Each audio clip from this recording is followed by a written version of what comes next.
Spiders Productions. Isa ako sa mga batang minsan na nangarap na maahon ang buhay ko mula sa pangihirap, pero hindi naging madali ang aking pag-aantay para ba mga pangarap ko hindi na mabibigay. Nakipagsapalaran kahit hindi na kinabukasan dahil walang pinag-aralan at lubog sa kahirapan.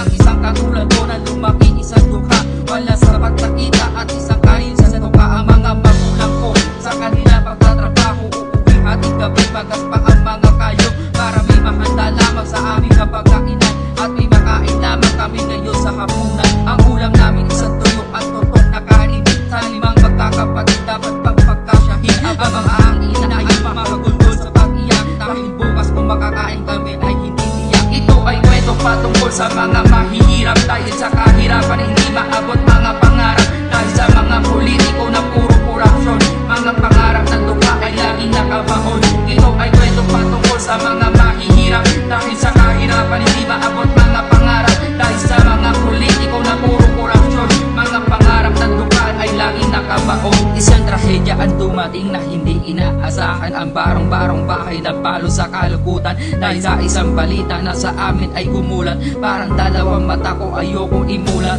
Pedro, halika dito dali at ikaw ay lumabas. Ang iyong ina sinaksak ng mga tagalabas at nagdadali siya puntahan ang kanyang ina. Naliligo sa sarili dugo ang kanyang mga nakita. Bakit po lagi niya sinasambit? Hindi naman kami mayaman, bakit to pa kinupit? Ang kakapilambot nakita ng mahal namin ina.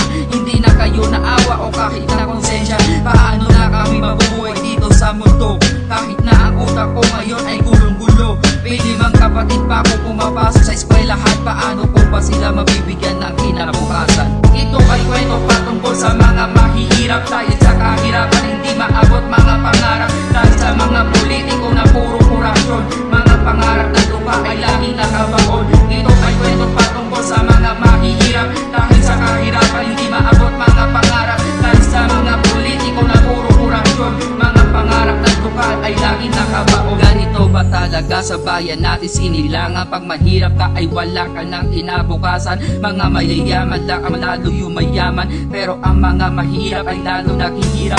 Kay sakit man tanggapin, pero ito ang katotohanan. Mga nakikita mo sa paligid at iyong nararanasan. Gusto ko lang maparating ang isang bagay na magbabago sa buhay na isang lupa para sa mga politiko nakaupo ngayon sa pwesto.